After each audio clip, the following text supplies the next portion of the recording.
parameters and the thoughts on this. Miss Stacy, can you come and join us up here, please? And that should just round us up to our complete panel. What we're going to ask is that you pay attention very closely to the conversation. And just pull that one to the back. Here you go. Listen closely to the conversation because I'm going to come back to you with the questions that you have so we can kind of guide this in the direction that we want to go. The second thing is that all ideas are valued here.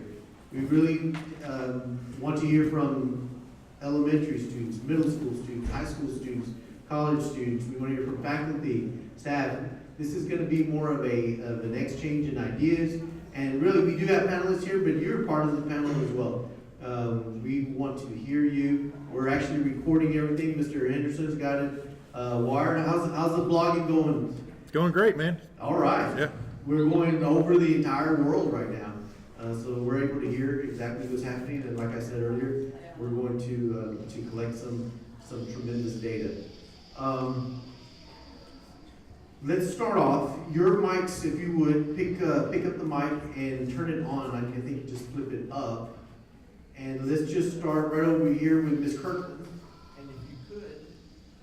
I got both of them up.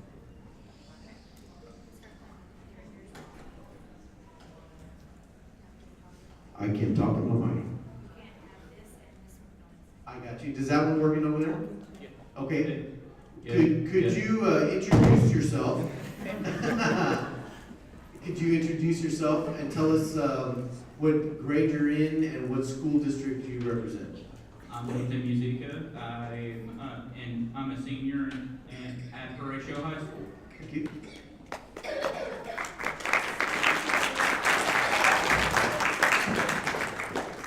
Howdy, I'm Ryan Wilson, and I'm a senior at Horatio High School.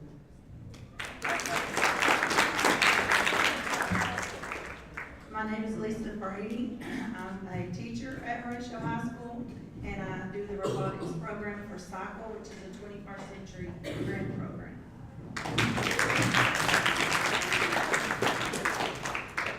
My name is Stacy Allen. I'm the math specialist at the SAU STEM Center here on the SAU campus. And I do a lot with the robotics and with coding at the various schools around, and with virtual reality. I think that's been kind of popular today. My name is Kevin Jacob. I'm a 10th grader at Texas High School in Texarkana.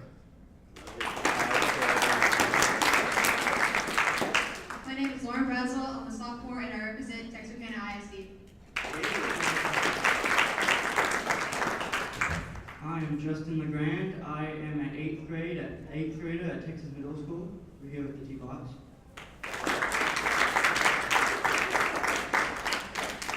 I'm Mark Arians. I can teach computer science at Texarkana ISD. I'm a secondary instructional technology coordinator for our district. I'm with the SWAT team on the floor from the middle school and the T-Bots. He is also a mentor for the T-Bots for the league. I'll say this. All right, thank you.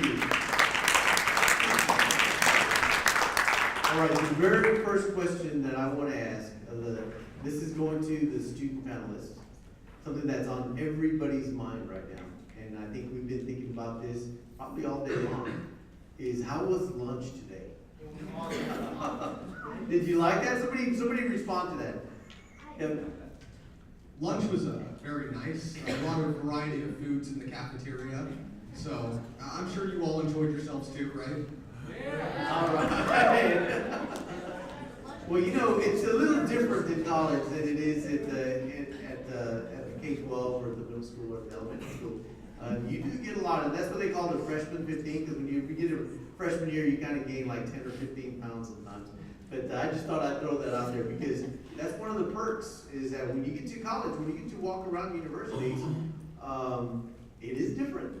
And one of the reasons why we wanted to expose you to just like even eating in the cafeteria is to let you know that you belong in a place like this.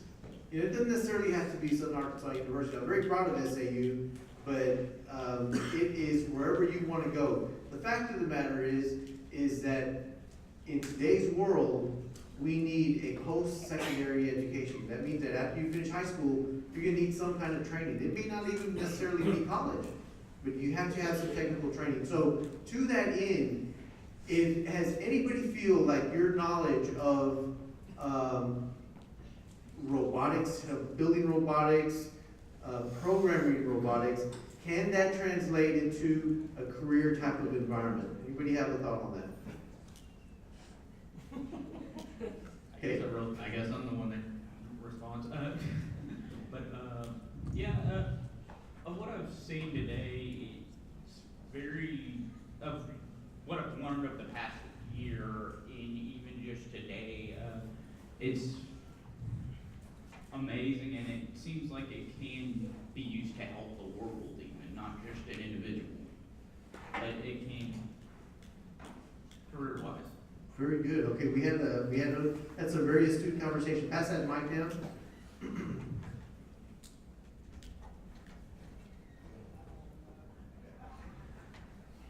My thought on that was today's society and the world is kind of being overrun by technology, and there's no longer a want but a need for people with skills in the technology field. So just getting exposed to software programming and just technology in general will help you build a career in technology. Nice, well said. Technology, especially robotics, is a very important thing to get into, especially at this age, because the world around us is being built by us, and robotics and electronics and all of this stuff is being expanded upon, made better. Everything is getting better and bigger, and we need people to build and upgrade and maintain the technology that we have to make the world better for everyone. Well, I agree. This is going to take a big handshake because all of those responses are right on target. Does somebody out here want to respond to that question? Where? Okay, go ahead. Oh, no. You want to say? Okay. So I don't really know. You don't know? Do you think that technology can be a good thing, you know, as we go through our lives? Is it better to have those skills or not to have those skills? It's better to have those. Why? Because like you can use them like in the medical field too. Sure. You can like help people. Yeah, that's a really good point, is that we do this because you can use them in the medical field. So let me ask, what can we do as educators, those of you in the education or supporting education, what can we do to support these kinds of initiatives so we can get the technology in the hands of the students and make sure that our teachers are trained so that they're more inclined just to go down that road in general?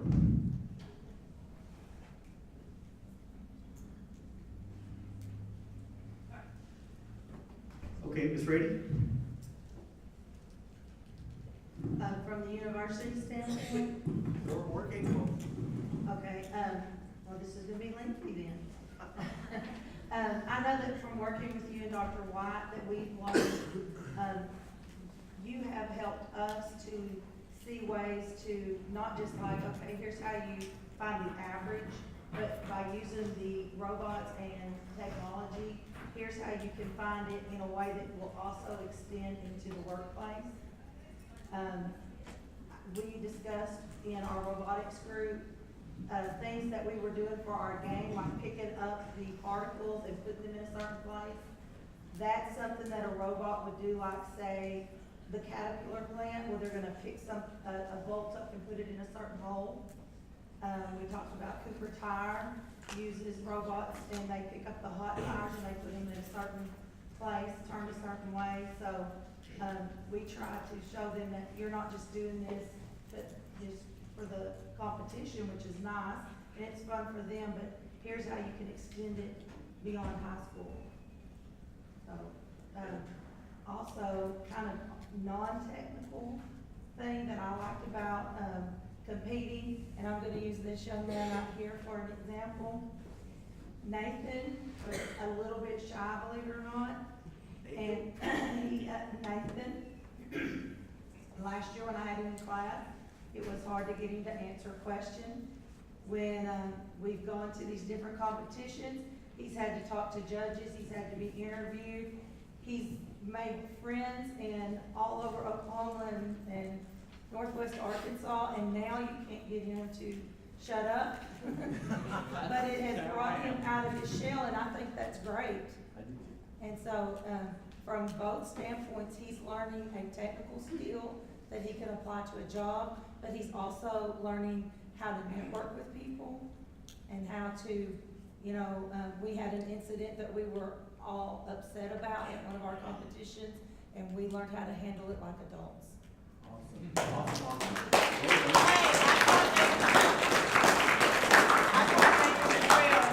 His day job as well, would you agree with that?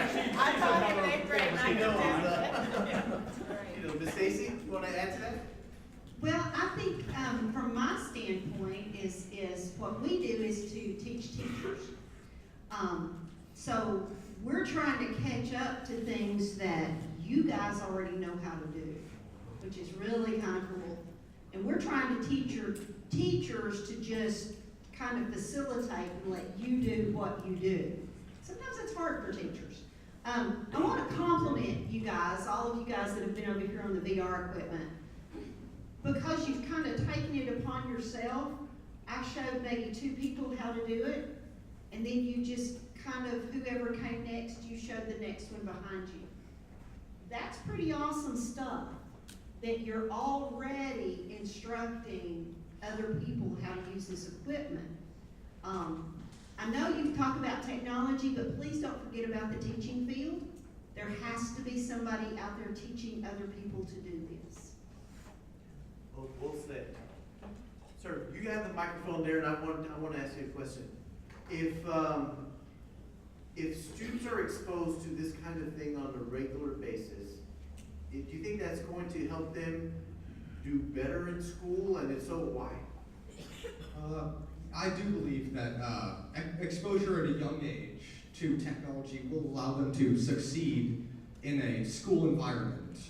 Nowadays, society, and be it in education and in the job market, is all being inclined to more technological bases. And having that kind of strong background in this technological equipment and stuff allows students to not only be prepared for the kind of challenges that they face in school, but also to better learn certain subjects easier. As nowadays, there are a lot of computer programs online that are allowing students to get their education when they're not available to get it at a public environment, such as at a school. Websites like Khan Academy or Code Academy are allowing kids to learn coding, chemistry, and calculus at a young age at their own pace as well, ahead of school, or to help reinforce their own use of school. So That's very interesting to me, because that kind of environment that you're describing seems that the students then are more responsible for being in control of their own learning, you know, as opposed to a prescribed set of objectives or standards that are imposed by the teachers. Sir, can you comment on that a little bit and say how participation in the, you know, this kind of environment might actually help a student succeed in other areas as well, whether it be academic or maybe career-wise?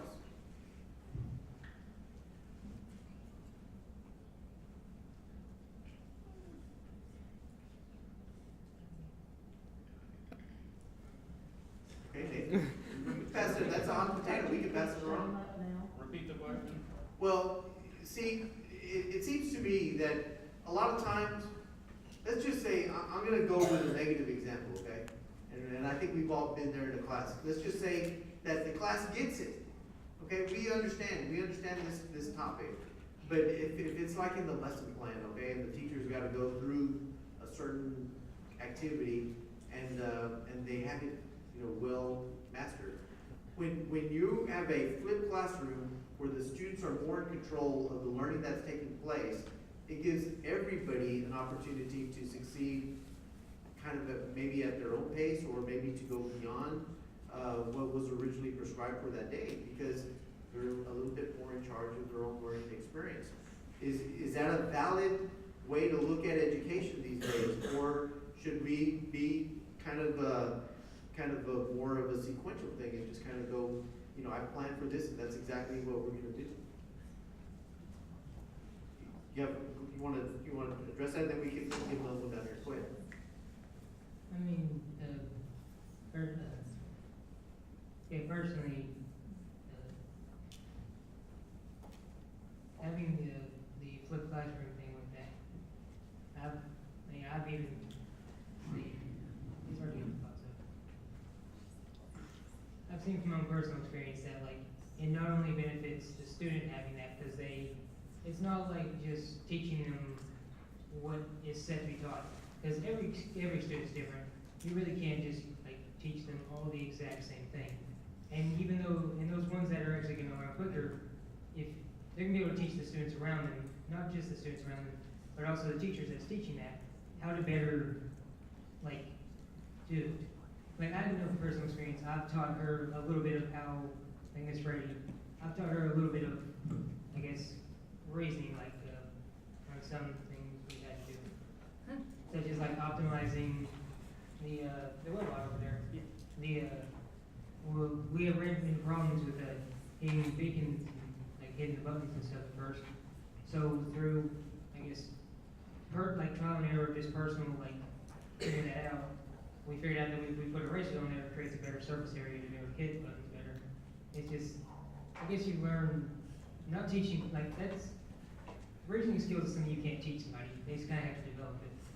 And having the flipped classroom like that, it develops reasoning skills like that. It can be used in many different fields, not just robotics, but a lot of places different in life. That's an outstanding point. Nathan, then we have one over here.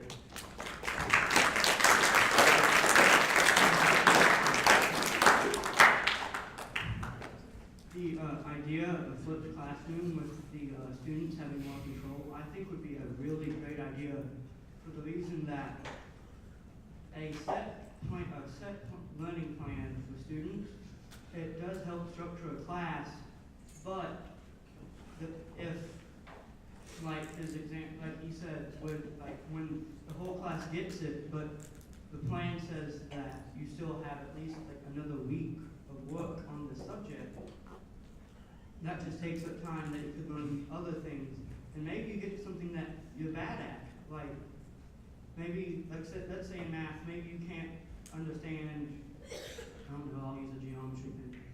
You can't understand what a tangent is, or how it works. But they don't give you a whole lot of time on that because of the set learning plan. And they move, let's say you do understand that a lot, but you have 2 weeks to learn it, but you learn it within 5 days. Well, then the next thing, you just don't understand whatsoever. But you only have 2 weeks to understand it. And since you never get it done, then you have to end up doing things like tutoring, or going in early in the morning and talking to your teacher, instead of moving on from that last thing, once the whole class got it, moving on from that to the next, so that you end up learning faster and getting things understood better. Well, that is such a great point also. What we're describing here is customized education, almost like an individualized education plan. And the onus is on us as educators, because in this room, I'm not worried about you guys, but there's some that don't understand that, and it's up to you to be leaders and to coach them along. If you see something going on in the classroom and it's not lending itself to doing quality education, you need to say, hey man, calm down a little bit, let's get this concept and let's move on. Okay? So it takes all of us really to educate one another. Nathan, you had a comment over there. Could you pass the mic all the way down? And if you still have your thought on that. It was pretty much going on. It was pretty much just kind of adding on to the thing. Okay. Okay. Personally, I'm autistic. I'm special ed. I'm special education. Any of my former teachers can tell you that my brain works differently than other people. And it's not even just because I'm autistic. No two people's brains work exactly the same. there could be things, and I'm using this as a real world example. Me and him have had almost every math class together. And when we went through geometry, we had things that, just like he said, that I understood. I understood completely, but he was completely lost on, and vice versa. There are some cases when, and we would move on to another subject before we would even be okay with that. We would even be okay, and it was the whole class. Even there, it was just kind of mixed. It was just kind of mixed things. Like they were saying, everybody learns and works different, in even in finer details, at least a slightly different way than somebody else. I realize the education program has worked for years, but if you teach everybody exactly the same and expect them to do it one set way, they're not going to be able to understand it. Wow. I think we can just go home.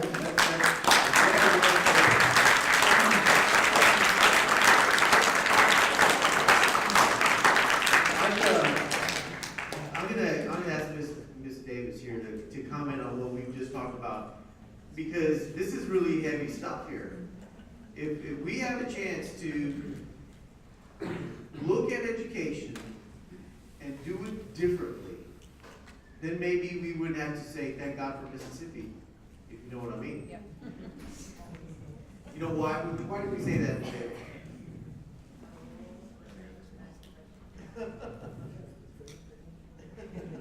It's because Mississippi typically does not as well as Arkansas, okay?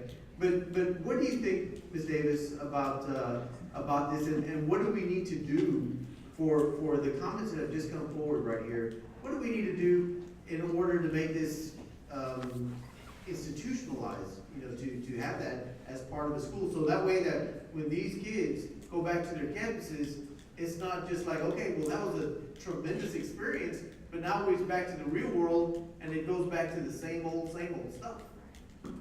What do we need to do to change that? Oh, man.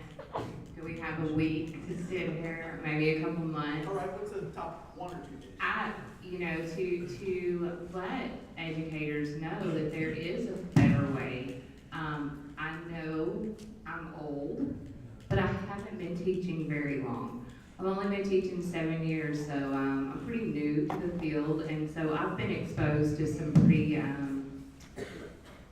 neat programs that have enabled me to learn how to go from whole group to small group to individual, and how to let some of my kids self-pace. And it's a lot different from when I was in school. Everybody stayed on the same page, and everybody stayed together, and you weren't allowed to go any further. And I ended up in a little trouble because I didn't want to stay where everybody else was. So, there's a lot that could go into it. I think the first thing is to educate our educators, that there is different ways that we can do things, and to, I love that concept of co-teaching too, to have a math teacher help me start a new unit, where I needed to do something in my science classroom, or to co-teach, have my kids write a paper and get with a literacy teacher about it. So, I think we like our food and our TV and our lives, we like those individualized as adults. Kids like it that way too. So I think that's important to remember every day. Thank you. Dr. Ritter, can I ask Absolutely. I was going to call on you and right there and here for that thought. I was just gonna say, if they ever came to robotics practice, these kids wanna come on Saturday, I can't get them to go home, they want to stay all evening, they wanna come in during break and do robotics, they wanna come in and learn when other kids are at home. They wanna stay late, they wanna stay till 8:30, 9 o'clock, I have one student wanna stay till 10:30, so he can do robotics. I mean, where else would other students were excited about learning if they saw how excited these students where these are problem solving and critical thinking skills, and you give them a problem and they solve it, if they saw how excited they are about being in robotics, I think it would change a lot of things. That's the same for us. I've had to tell mine We're gonna several pass that mic times. down. I'm just saying it's the same for us at Horatio. I've had kids, of course, ours is the after-school program anyhow. 5 o'clock will hit and they wanna keep going. Jose, he comes in during his lunchtime, if he's caught up in RTI, he would come in during RTI. But there's several times that it would get 6 o'clock, 6:30, and I'd finally say, you know, I think my husband would like to see me too. I need to go feed kids, whatever, and they're like, no, just 30 more minutes. So they love it, and if you can, I want them to own it. I don't want it to be my robotics program. Mr. Cassidy doesn't want it to be his robotics program. We want it to be their robotics program. Good point. We want them to feel like they own it. And I think that we need to also extend that into our science and our English, our history. We need to come up and make it the kids' class, even though we have to make sure we're covering certain topics. The state says, here's your frameworks, you gotta cover this. We need to really make it more, that give some ownership to the kids. Let them have some skin in the game. So let me just shift a little bit, and Mr. Aaron's, okay, you have a quick comment? I just have a real quick comment. Y'all were talking about you can't get rid of the kids. We had a 10-day grant this summer, and some of these teachers were there. It was supposed to start at 9 o'clock. I unlocked the door at 7:30, and they were waiting on me to unlock the door. We were running them out at 6 o'clock, saying we need to go home too. So when your teachers actually enjoy it that much, I think that's one reason you kids enjoy it that much. So I'd like to give these teachers a round of applause.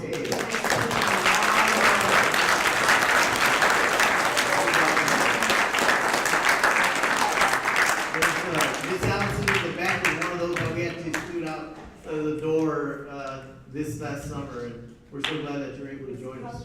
And Miss Coburn and Miss Conway, there's been quite a few, and of course, that's been assisted by Miss Susan Johnson and Mandy Gray and several others. Mr. Cassidy, you participated in years past too, so there's been quite a few of that that's gone around. Mr. Aaron, can you pass that mic over? I have a question for you. A lot of us are just starting out on this robotics thing, and we kind of established that this is a good idea for us to do. But assuming that I'm at the very genesis state, you know, I'm right towards the beginning of this, what are like the top 1 or 2 things that I need to do in order to make this a reality for these students? It's no easy answer, I know, but still, give it a shot. Let me start out by saying that robotics kind of encapsulates everything that young people, students want right now. I mean, we all grew up with technology their whole life. Our generation was kind of credited with creating the internet, creating like the Bill Gates and the Steve Jobs of the world. They created the what. Y'all are going to be in charge of creating the why. Y'all have so much potential, and what robotics can do, what it's going to be able to do for you, is going to be able to take these core things that you're going to need, your critical thinking, your logic, your willingness to learn. That's really the number 1 thing that you need as if you're just at the very start of a robotics team, if you're just creating one or just started one. You need that willingness. You need to develop that leadership. The second thing I would say is that you need to determine what it is that you're trying to accomplish. Are you trying to accomplish just going to competition and just beating up on everybody? Of course, I mean that's kind of the point of competition. But also, are you wanting to go to competition to get better? I mean, if you don't have any competition, are you really getting better? So you need to come up with a long-term strategy. What is it that we are honestly trying to accomplish here? And I could probably go on for a while, but those are the top two things I would definitely look into. Okay, we are down to about 10 minutes and 21 seconds. I would like to ask, does anybody here have any question for the panelists at this point? Any students or faculty members out here? What's an issue that's been going on and that you would like to have resolved?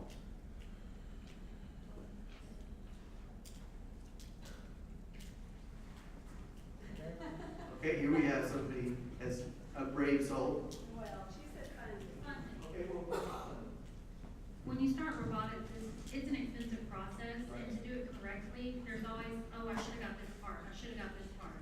And so I think funding plays a big part in it. It's just finding the correct grants that'll cover it, finding the correct organizations that can maybe sponsor your team. You asked earlier about how can we get schools involved, or get it out there for more students.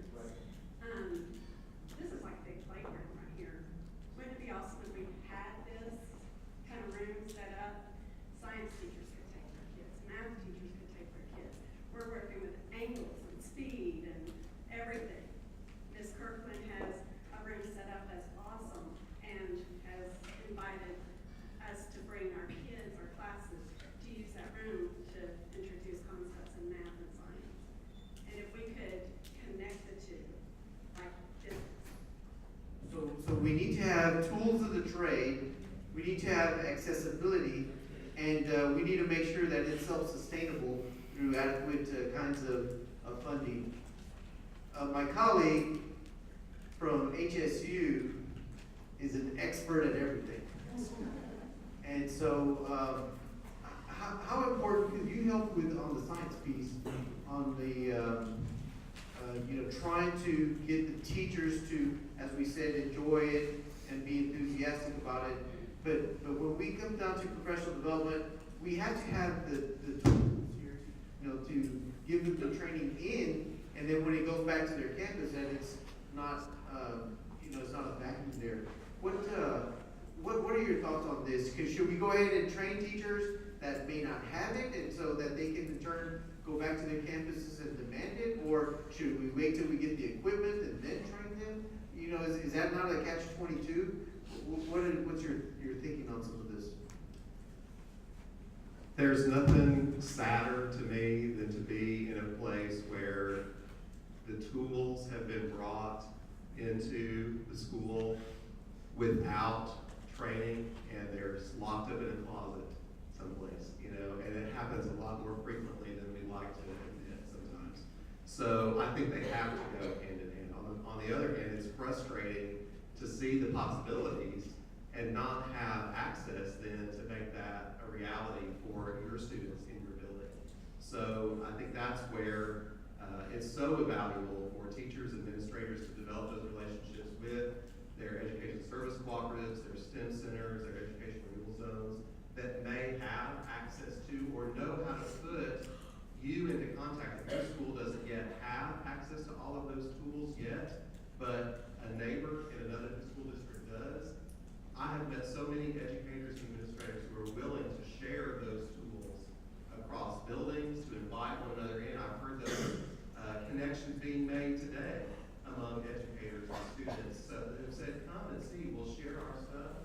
And until you're able to get this in your building that stays there all the time, you can come and play and experiment, and maybe it's going to be people in your community, administrators in your building, catching the vision and the value for those tools in your building, that's going to cause that investment.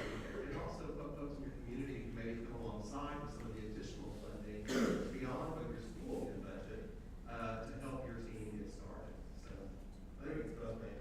Great point. Does anybody of the panel members care to address the funding part? Okay, Ms. Stacy Allen, pass that over to your left. Backwards. I don't have funding. Dr. Boulvar is my funding. But I know here at the STEM Center at SAU, we try to keep these things, and we don't have the fancy things like they've got out here in the pit.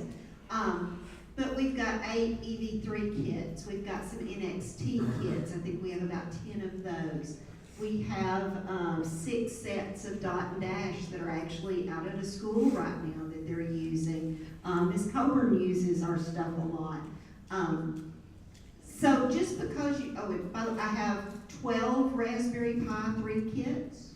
I have 10 or 12 Hummingbird kits. Those things are here to be checked out by your schools.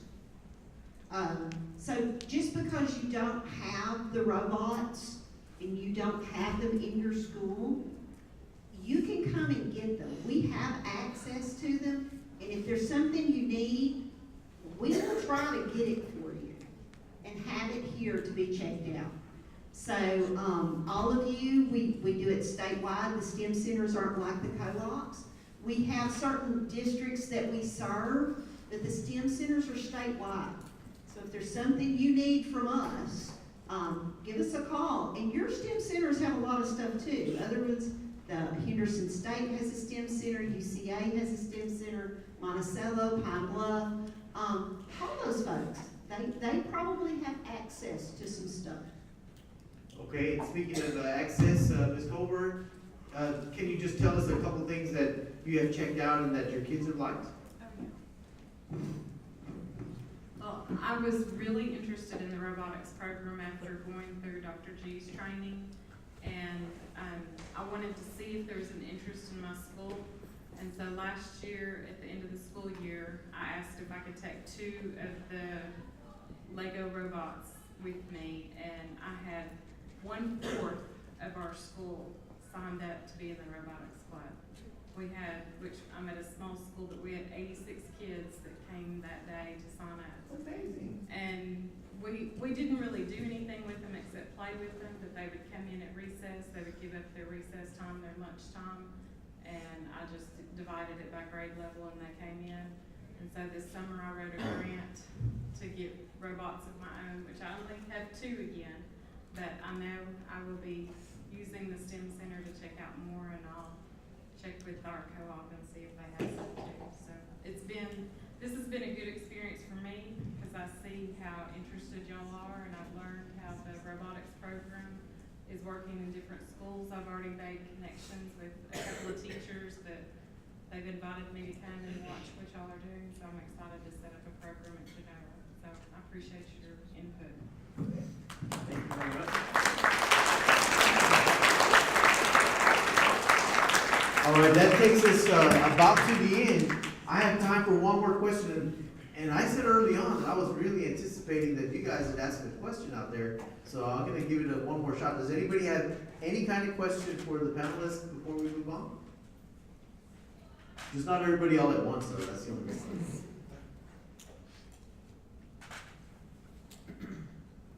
If we were to initiate something like Ms. Colbert said, and it was not embedded in the class, and you had to come during lunchtime or after school, can I see a thumbs up if you would do it? Look at that, everybody. Take a picture of that right there, Mr. Henderson. Keep your hands up really up high.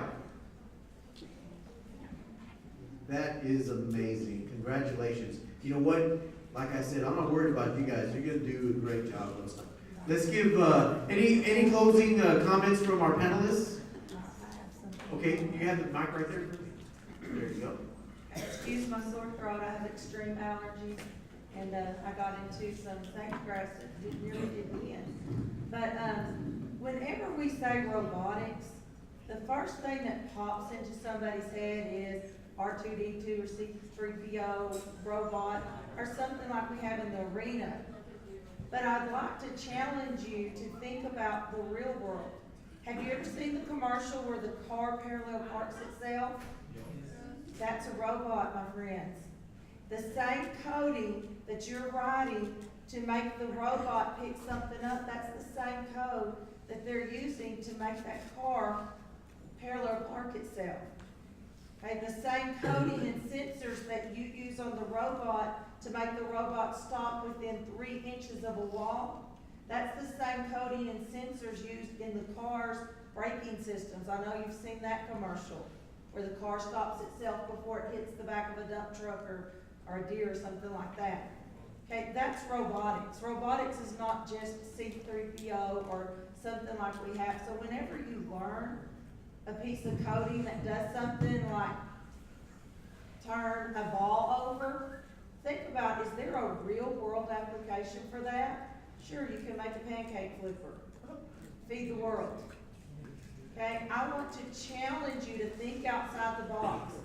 No longer think of C3PO or R2D2 when you hear the words robotics. Think of a car that will drive itself. Think of a car that will park itself. Think of an airplane, autopilot. Autopilot's a bunch of code. Guess what? It's just the next level up from the code that you're using in your robots. So I want to challenge each and every young mind in here that when you hear robotics and coding, you think real world.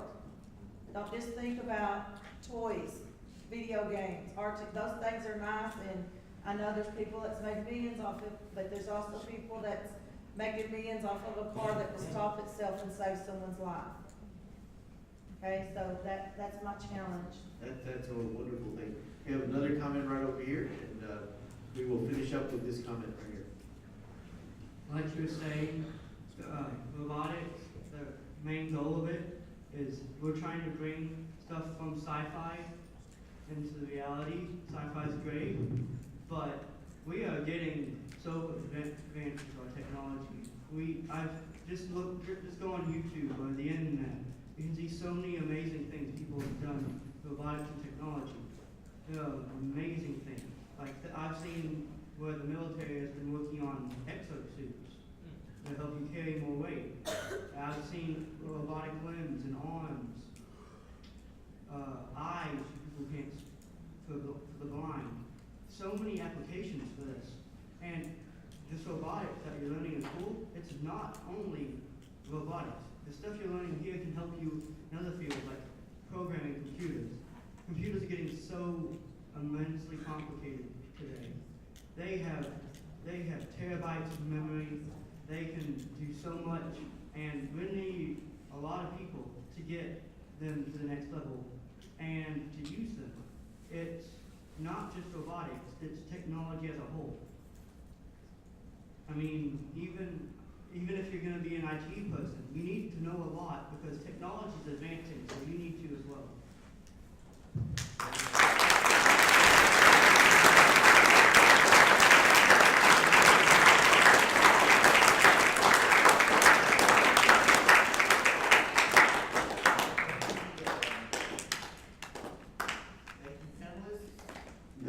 Thank you, panelists, for your contributions for today. Let's give them one more hand, everybody.